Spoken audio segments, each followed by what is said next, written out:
الحمد لله رب العالمين والصلاة والسلام على رسوله الأمين محمد وآله وصحبه أجمعين أما بعد. جی کون پڑھیں گی؟ ہاں شیخ پڑھے کون ہیں آپ گزشتہ ہفتے عالم کیا نام ہے؟ عالم عالیہ. جی شیخ آپ لیول 1 میں ہیں یا لیول 2 میں؟ لیول 1 میں شیخ. اچھا اس لیول 2 میں بھی کوئی عالیہ ہے. ٹھیک. گزشتہ ہفتہ نہیں پڑھی تھی آپ؟ پڑھے تھے شیخ. نہیں تو جو نہیں پڑھے ان کو موقع دیتے ہیں. ٹھیک ہے. شیخ میں پڑھوں. ہاں کون ہیں؟ سمیہ شیخ. سمیہ شیخ. آپ کہاں سے ہیں؟ شیخ ہے تو بہار سے لیکن ہجرت کر کے حیدرآباد آئے ہیں. بہار سے ہجرت کر کے حیدرآباد سے. بہار میں کہاں سے ہیں؟ بہار میں ارریہ ڈسٹرکٹ سے شیخ. اچھا اچھا. کب ہجرت کر گئے آپ لوگ؟ 20-21 سال ہو گئے شیخ. ماشاء اللہ. چلیے ٹھیک ہے پڑھیے. جی. ائمہ اربعہ کا مختصر سوانح خاکہ. جی. مذہب کا یعنی اب نام. یہاں پر مختصر بتا رہے ہیں کہ مذہب کا نام، ان کے بانی مؤسس بنیاد ڈالنے والے کا نام یا جن کی طرف منسوب ہے یہ مذہب ان کا نام کیا ہے، کب پیدائش ہوئی اور کب وفات ہوئی. جی. حنفی مذہب ابو حنیفہ نعمان بن ثابت. جی. تاریخ پیدائش کب ہے ان کی؟ پڑھیے. 80 ہجری. جی 80 ہجری. میلادی کتنا ہوا؟ عیسوی کتنا ہوا؟ 699. 699. 699. جی پڑھیے پورا پڑھیے، پڑھتے جائیے. نمبر 2 مالکی مذہب. امام کا نام مالک بن انس بن مالک. ان کی پیدائش ہوئی 93 ہجری 93 ہجری میں. وفات ہوئی 179 ہجری یعنی 797 عیسوی. کتنے سال کے تھے یہ؟ 15 سے 96. کتنے سال ہو گئے؟ کتنے سال تک زندہ رہا بتائیے. 81 سال. ہاں 81 years. جی چلیے پڑھیے. ہاں کہاں گئے سمیہ؟ پڑھیے. سمیہ شیخ کہاں چلی گئی؟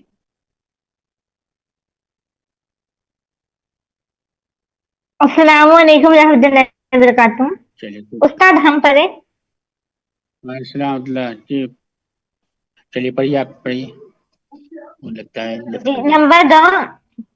نمبر 2 مالکی جی مذہب. جی مالک ابن انس. جی مالک بن انس. مالک بن انس. مالک بن انس جی 39 517 مہینے. ان کی وفات 971.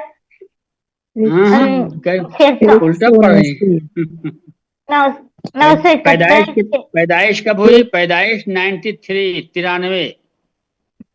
جی اور وفات 93 ہوئی اور وفات 1971. 179. 179. اگر وہی 189 ہوگا تو 189 پڑھیں گے اس کو. 179 ہے نا، 79 ہے تو 79 پڑھتے ہیں. 79 89 ہوگا تو 89. جی پڑھیے. نمبر 3 3 شافعی مذہب.